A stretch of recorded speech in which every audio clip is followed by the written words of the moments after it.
មានបរិមម្នាក់ដែលគាត់ទៅតែនឹងដើរមកពីកាប់អស់ហើយគាត់ក៏បានដើរមកដល់ទីកន្លែងលអាងមួយត្រាប់តែគាត់បានឮសំឡេងចេញពីខាងក្នុងលអាងឈប់សិនបងប្រុសតើបងប្រុសអាចជួយខ្ញុំបានទេសូមបងប្រុសជួយខ្ញុំផងនេះតើអ្នកណាកំពុងតែហៅខ្ញុំនៅខាងក្នុងលអាងតើមែនទេតើហៅខ្ញុំមានកិច្ចការអ្វីទៅខ្ញុំចង់ឲ្យបងប្រុសជួយខ្ញុំបន្តិចបងប្រុសដើរចូលមកខាងក្នុងមកខ្ញុំមានការចង់ពឹងពាក់បងប្រុសបន្តិចប៉ុន្តែវាគ្រោះថ្នាក់ណាស់សម្រាប់ខ្ញុំមិនអាចចូលទៅខាងក្នុងតាមការចង់បានរបស់អ្នកបានទេបើសិនជាអ្នកមានការងារអ្វីអ្នកនិយាយមកខ្ញុំនៅខាងក្នុងទេណាបងប្រុសដើរចូលមកខាងក្នុងមកបើសិនជាបងប្រុសដើរចូលមកបងប្រុសនឹងទទួលបានមាសប្រាក់តើអ្នកនិយាយជាការពិតដែរទេនៅពេលដែលខ្ញុំចូលទៅខាងក្នុងនឹងបានមាសប្រាក់បើសិនជាអ្នកកុហកខ្ញុំនឹងមិនលើកលែងឲ្យអ្នកជាដាច់ខាតតើខ្ញុំកុហកបងប្រុសបានអ្វីមកវិញទៅខ្ញុំពិតជាត្រូវការបងប្រុសជួយខ្ញុំបន្តិចមកហើយបងប្រុសនឹងទទួលបានមាសប្រាក់ទៅវិញនៅពេលដែលបានឮថាបានទទួលមាសប្រាក់បែបនេះគាត់ក៏បានដើរចូលទៅខាងក្នុងលអាង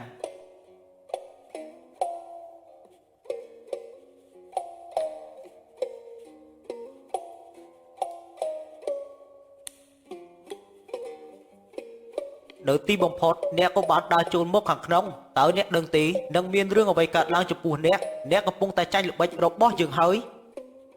នេះគឺជាបិសាចខ្ញុំកំពុងតែចាញ់ល្បិចរបស់បិសាចហើយតើនឹងមានរឿងអ្វីកើតឡើងទៅនៅពេលដែលខ្ញុំចូលមកខាងក្នុងអ្នកឆាប់ស្រែកខ្សែចេញពីដៃខ្ញុំភ្លាមទៅខ្ញុំរស់នៅក្នុងលអាងនេះអស់រយៈពេល20ឆ្នាំមកហើយដូច្នេះខ្ញុំចង់ចេញទៅខាងក្រៅបើសិនជាអ្នកព្រមស្រែកខ្សែចេញពីដៃរបស់ខ្ញុំ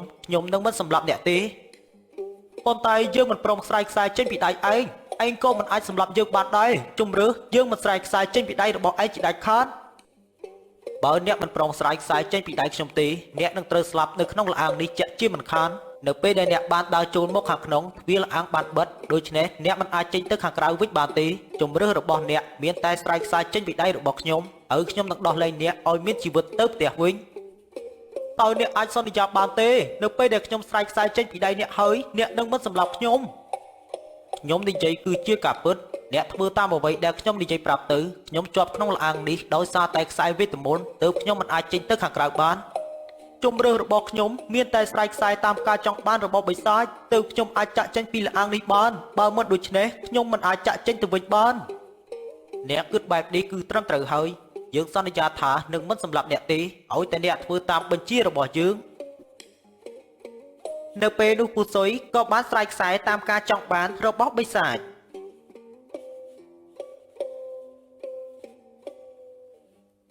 នៅពេលយប់ក៏បានមកដល់ក៏មានបុរសម្នាក់ទើបតែនឹងដើរមកពីកន្លែងផឹកស៊ីហើយគាត់ក៏បានដើរមកដល់ទីកន្លែងមួយនៅពេលនោះបិសាចក៏បានបង្ហាញខ្លួនចំណីរបស់យើងបានមកដល់ហើយយើងត្រូវជាប់ក្នុងលអាងអស់រយៈពេល20ឆ្នាំតើអ្នកនៅចាំយើងបានទេនេះគឺជាបិសាចដែលខ្ញុំបានចាប់កាលពី20ឆ្នាំមុនហើយអ្វីបានជាអ្នកចេញមកខាងក្រៅបានតើហើយអ្វីបានជាអ្នកចេញមកខាងក្រៅបានយើងបានចេញមកខាងក្រៅតើវាយ៉ាងម៉េចវាមិនមែនជាការសំខាន់ទេប៉ុន្តែអ្វីដែលសំខាន់យើងត្រូវសងសឹកអ្នកដែលបានធ្វើបាបយើងរួមទាំងអ្នកផងដែរដែលអ្នកបានចាប់យើងកាលពី20ឆ្នាំមុនអត់ទេណាបិសាចកុំសម្រាប់ខ្ញុំអីខ្ញុំមិនចង់ស្លាប់ចោលគ្រួសារខ្ញុំទេអ្នកគួរតែតាំងសិលដើម្បីឲ្យខ្លួនឯងបានក្លាយទៅជាទេវតាទៅមិនចាំបាច់និយាយលួងលោមចិត្តយើងទេដឹងត្រឹមថាពេលនេះយើងត្រូវតែសម្លាប់អ្នកធ្វើជាចំណីរបស់យើងមកយើងត្រូវការឈាមរបស់អ្នកឲ្យខ្ញុំធ្វើមិនខ្ញុំយល់ព្រមទាំងអស់ប៉ុន្តែសូមអ្នកកុំសម្លាប់ខ្ញុំទៅបានហើយខ្ញុំពិតជាមិនចង់ស្លាប់ទេណាបិសាចខ្ញុំចាប់អ្នកកាលពី20ឆ្នាំមុនព្រោះតែអ្នកបានដើរបឺតឈាមរបស់មនុស្សបើសិនជាអ្នកមិនបឺតឈាមរបស់មនុស្សខ្ញុំក៏មិនចាប់អ្នកដែរមិនចាំបាច់និយាយវែងឆ្ងាយទេដឹងត្រឹមថាពេលនេះយើងកំពុងតែធ្វើអ្វីហើយដូច្នេះអ្នកខ្លាចជាចំណីយើងនៅពេលនេះមកនៅពេលនោះបិសាចក៏បានបឺតឈាមបុរសម្នាក់នោះហើយបិសាចក៏បានដើរសំដៅទៅក្នុងលអាងវិញសាកសពបុរសម្នាក់នោះក៏ត្រូវបានទុកចោលនៅកណ្ដាលផ្លូវ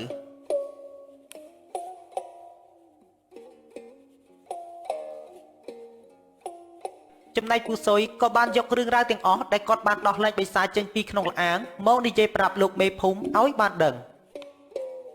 ពេលវេលាដែលបិសាចចេញមកសម្លាប់មនុស្សបានមកដល់ហើយកាលពីព្រឹកមិញខ្ញុំទើបតែទទួលដំណឹងថាមានស្នាក់សពមួយគ្រប់យ៉ាងជាស្នាដៃរបស់បិសាច តើពួកយើងមានវិធីអ្វីទៅលោកមេភូមិបិសាចអាចនឹងសងសឹកអ្នកភូមិទាំងអស់គ្នាជំរឿមានតែពួកយើងទៅរកលោកគ្រូវេទមន្ត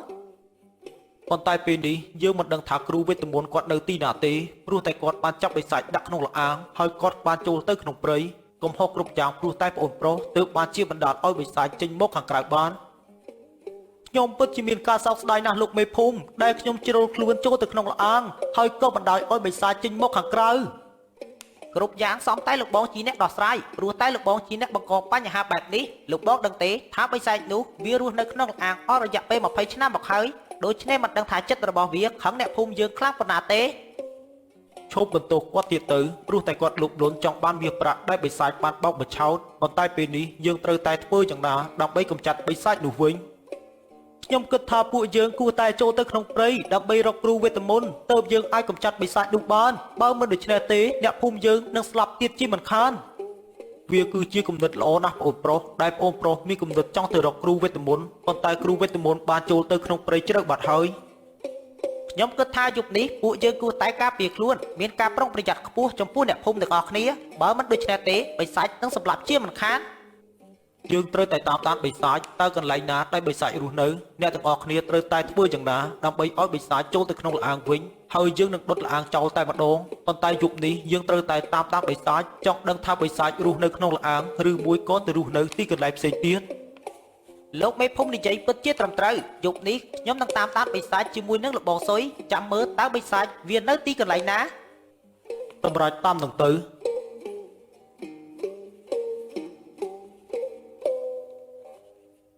នៅពេលយប់ក៏បានមកដល់បិសាចក៏បានដើរចូលមកខាងក្នុងភូមិហើយអ្នកភូមិពិតជាមានការប្រុងប្រយ័ត្នអ្នកភូមិទាំងអស់នេះពិតជាមានការប្រុងប្រយ័ត្នមែនចេះរៀបចំការពារខ្លួនតំណាងហើយដែលអ្នកទាំងអស់គ្នាមិនចេញមកខាងក្រៅបើមិនដូច្នេះទេយើងនឹងចាប់អ្នកទាំងអស់គ្នាធ្វើជាចំណីជាមិនខានចាប់ទុកថាយប់នេះអ្នកទាំងអស់គ្នាមានសំណាងចោះបិសាចក៏បានធ្វើដំណើរទៅលអាងវិញយើងគួរតែតាមដានបិសាចនេះឲ្យលឿនទៅណាលោកបងប៉ុន្តែលោកបងត្រូវតែមានការប្រុងប្រយ័ត្នកុំឲ្យបិសាចនេះបាត់ដល់ខ្លួនមែនហើយណាលោកបងយើងប្រញាប់ដើរតាមវាភ្លាមទៅបិសាចនេះវានឹងស្នាក់នៅក្នុងក្លាងឬមួយក៏ស្នាក់នៅក្នុងព្រៃអ្នកទាំងពីរក៏បានធ្វើដំណើរតាមក្រោយបិសាចរហូតដល់លអាងនាពេលព្រឹកឡើងលោកមេភូមិក៏បានរៀបចំចាក់សាំងនៅខាងមុខលអាងដើម្បីដឹកសម្លាប់បិសាចឲ្យស្លាប់នៅក្នុងលអាងនៅពេលនោះនៅពេលនេះ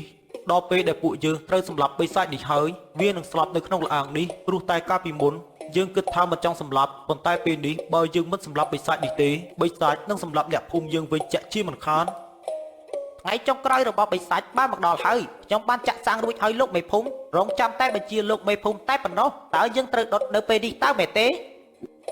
បើសិនជាមិនដុតនៅពេលនេះតើដុតនៅពេលណាទៅលោកបងក្រែងផែនការរបស់យើងមកដើម្បីសម្លាប់បិសាចតើមែនទេលោកបងខ្ញុំដឹងហើយណាលោកបងប៉ុន្តែខ្ញុំរងចាំបញ្ជាពីលោកមេភូមិសិនបើគាត់បញ្ជាឲ្យដុតខ្ញុំនឹងដុតនៅពេលនេះខ្ញុំគិតថាដុតដល់ពេលនេះទៅសូមអភ័យទោសចំពោះខ្ញុំផងណាបិសាចខ្ញុំធ្វើគ្រប់បែបយ៉ាងដើម្បីការពារអ្នកភូមិដូច្នេះអ្នកកុំមានចិត្តខឹងនឹងពួកខ្ញុំអីព្រោះតែអ្នកដើរសម្លាប់មនុស្សទើបខ្ញុំធ្វើបែបនេះនៅពេលនោះលោកមេភូមិក៏បានបញ្ជាឲ្យដុតនៅខាងមុខលអាងហើយបិសាចក៏បានស្រែកមកពីខាងក្នុងលអាងហើយអ្វីបានជាអ្នកសម្លាប់យើងបែបនេះអ្នកពិតជាសាហាវណាស់ដែលអ្នកបានមកដុតខាងមុខលអាងរបស់យើងឈប់ដុតទៅយើងក្តៅណាស់បិសាចក៏ត្រូវបានភ្លើងឆេះនៅខាងក្នុងហើយចាប់តាំងពីពេលនោះមកក៏លែងមានបិសាចចេញមកសម្លាប់អ្នកភូមិបន្តទៀត